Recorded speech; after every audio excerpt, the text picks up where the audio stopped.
A história de reis e rainhas do mundo são sempre interessantes porque trazem para a realidade um tipo de vida que a gente só conhece através da ficção. Diversos países do mundo adotaram a monarquia como tipo de governo e tiveram líderes que tornaram-se verdadeiros soberanos. Assista até o final para vocês conhecerem os reis e rainhas mais cruéis da história.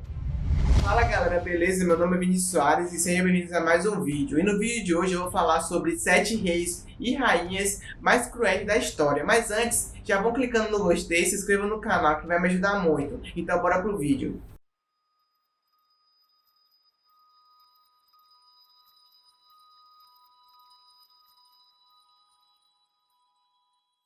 Ranavalona I nasceu em 1788 em Madagascar, onde era uma simples filha de plebeus, mas como seu pai descobriu uma conspiração que envolvia o assassinato do futuro rei do país, ele foi recompensado pela monarca. Ele se propôs a adotar Romano, nome original da rainha Ranavalona I, e casá-la com seu filho, Radama. Anos depois, Radama se tornou rei e Ranavalona a primeira de suas 12 esposas. Caso os dois tivessem filhos, seriam os primeiros da linhagem de sucessão, mas eles nunca conseguiram ter filhos e na época o herdeiro seria Hakatobi, sobrinho de Radama. Mas de acordo com suas tradições, os filhos que Ranavalona tivesse seriam considerados filhos de Radama. Isso ameaçava a posição de Hakatobi, que logo pensou em matá-la. Mas a futura rainha era esperta, já tinha muitos que lutariam ao seu lado, como militares e pessoas que eram inimigas de Hakatobi.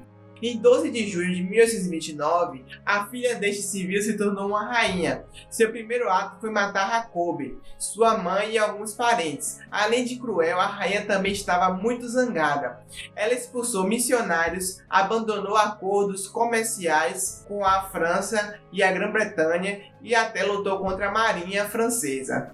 Vocês querem mais exemplos de crueldade? Bom, quando um de seus amantes foi pego com outra mulher, Ranavalona mandou degolar o homem. Depois da batalha contra ingleses e franceses, cerca de 21 cabeças de soldados foram espetadas em pedaços de madeira, como aviso do que poderia acontecer com quem a desafiasse.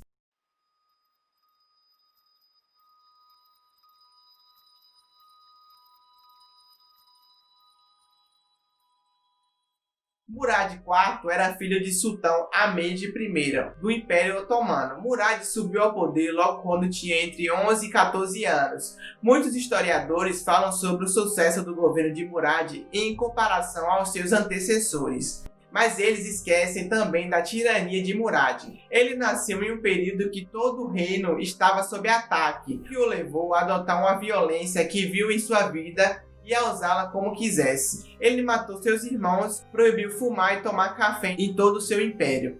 Os que desobedecessem suas regras eram enforcados ou empalados em público, assim como a maioria dos tiranos fazia nessa época. As vítimas eram exibidas em público para que servissem de exemplo para a população. Historiadores também contam sobre uma vez que ele afogou um grupo de mulheres porque elas dançavam e matou todos os seus músicos porque eles tinham cantado uma música persa.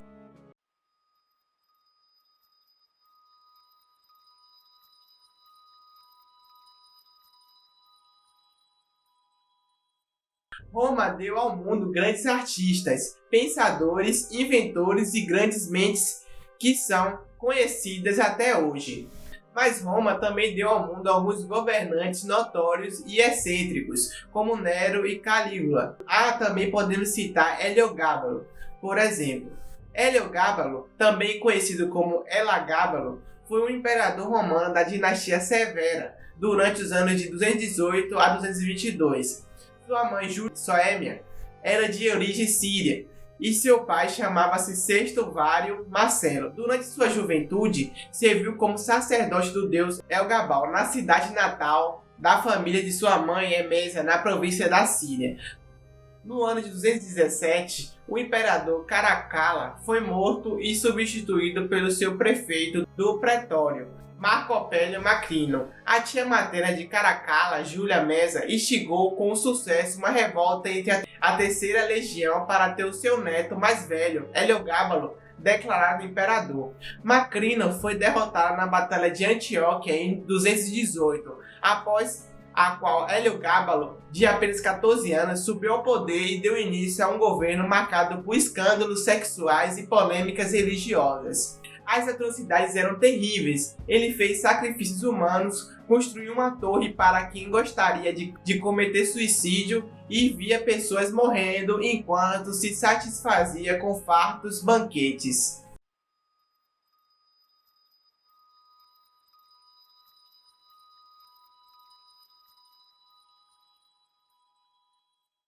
Al-Hakim era filho do califa Al-Aziz e foi proclamado seu herdeiro em 993, quando seu irmão mais velho, Muhammad, veio a falecer em 996. Com apenas 11 anos, ele sucedeu o seu pai no trono. Ele adotou o nome de Al-Hakim bi-Amr Allah, que significa aquele que governa pela ordem de Deus.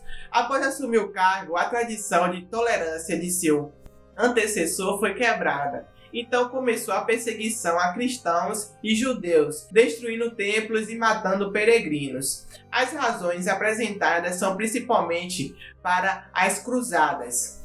O tirano proibiu as mulheres de saírem às ruas e, para garantir, até confiscou os sapatos. Ele mandou matar todos os cães de Cairo. Bom, sendo um fanático islâmico, ele cometeu uma das maiores heresias possíveis. Aceitou ser chamado de Deus na Terra. Ele morreu no dia 13 de fevereiro de 1021 por circunstâncias desconhecidas, numa colina próxima da cidade do Cairo.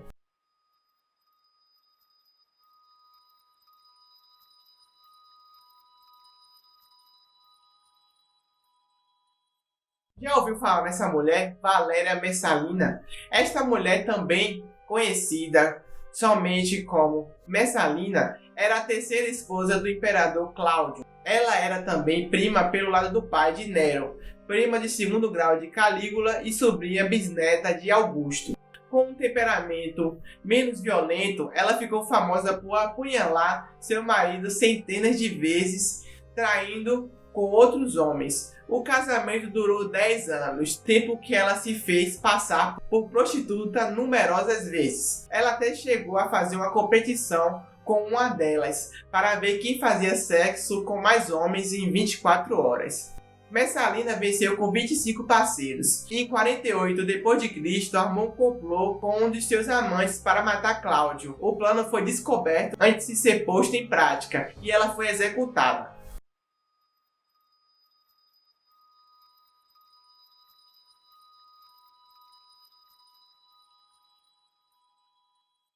Átila o Huno, também conhecido como Praga de Deus ou Flagelo de Deus, foi o rei dos Hunos, que governou o maior império europeu de seu tempo, desde o ano 434 até sua morte em 453. O seu império estendia-se desde o rio Ural, na Rússia, até a Alemanha, e do Mar Báltico até o rio Danúbio. Ele era um bárbaro, sedento de sangue, que adorava a batalha. O seu objetivo era destruir o Império Romano, todos que atravessarem o seu caminho. A sua crueldade ficou tão conhecida que as pessoas acreditavam que ele era uma destruição enviada pelos deuses. Matava e torturava todos os que se intrometessem entre ele e os seus objetivos, que fossem inimigos ou o próprio povo ou até a família. Ele matou 2 filhos e um irmão.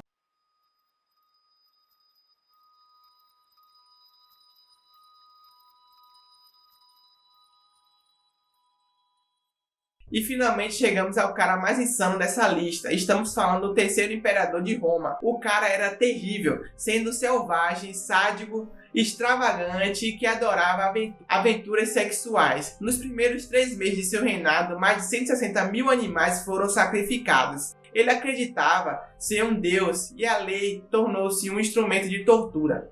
Ele acreditava que os prisioneiros deviam sentir uma morte dolorosa. Quer saber um pouco mais das atrocidades cometidas por Calígula? Eu vou contar as mais cruéis.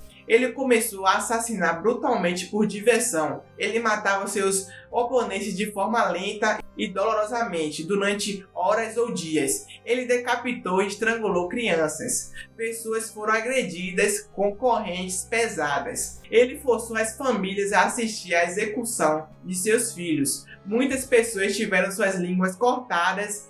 Ele alimentou leões, panteras e ursos com presos ou gladiadores mortos. Sua crueldade levou as pessoas a cometerem suicídio. Ele exigiu um sexo com um monte de mulheres, incluindo suas 3 irmãs. Ele forçaria os maridos a desistirem de suas esposas. Ele levou muita gente a morrer de fome. Ele gostava de mastigar os testículos das vítimas. Em 41 d.C., Calígula foi assassinado por Cassius Chaira. O nome está aparecendo aí na tela. O homem que Calígula havia zombado na corte por sua afeminação. Então, galera, o que vocês acharam sobre esses reis e rainhas? Comentem aqui embaixo. Então, esse foi o vídeo. Espero que tenham gostado. Clique no gostei, se inscreva no canal, compartilhe o vídeo. Um abraço, fui!